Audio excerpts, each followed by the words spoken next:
بسم الله والصلاة والسلام على رسول الله. احنا النهارده هنوريكم ازاي نغسل شجر المانجا. تعالى يا عبدو كده الجاي.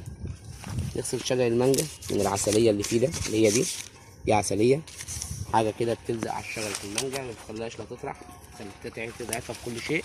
فاحنا ان شاء الله هنغسلها قدامكم على الطبيعة بمية وبريل ورابسو بس. دلوقتي احنا ادي رابسو وادي البريل. البرميل ده بياخد من 3 ل 5 اكياس بريل، وبياخد من كيس لكيس من نص كيس لكيس رابسو، وبنرش بيه المانجا اللي انا هوريها لكم وانا شغال ان شاء الله.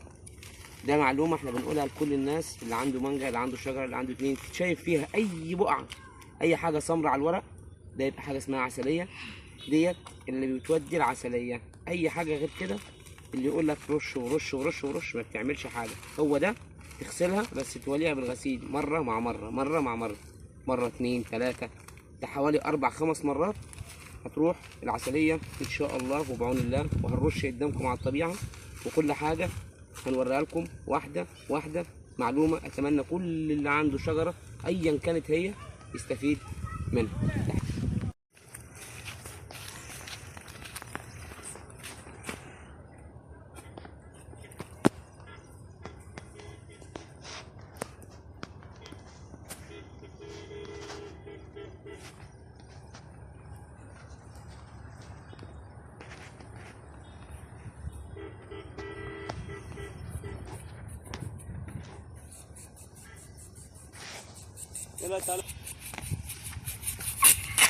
بسم الله بسم الله بسم الله.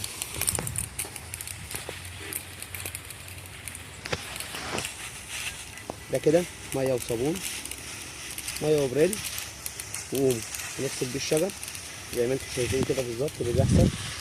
احنا بنغسل كده، ده كده بنغسل يقعد مثلا بتاع حسبة يوم او 2 3 ونرجع نرش تاني كويس زي ما انتم شايفين كده. نرشه كده زي ما انتم شايفين، ونرجع بعد يوم او 2 نرش ده تاني. نقعد حوالي 5 6 7 مرات. كل الثمار اللي انتم شايفينه ده اللي هي العسليه ديت بتروح منه نهائي بعون الله يعني.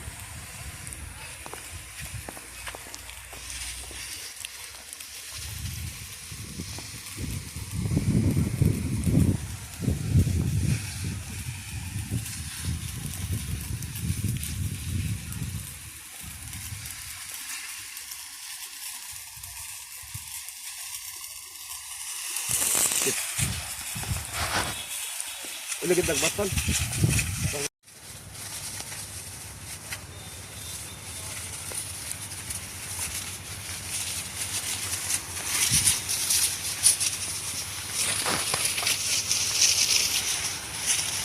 ده كده احنا بنرش الرشه الاولانيه، المفروض احنا بنرشها بميه عاديه بس احنا بنرشها بميه وصابون، ميه وبريل ورابسو، عشان الرشه الجايه ان شاء الله هرشها بميه وبريل ورابسو تجيب معايا افيد واكتر واسرع، لان كده الشجره مصابه جامد جدا جدا جدا زي ما انتم شايفين.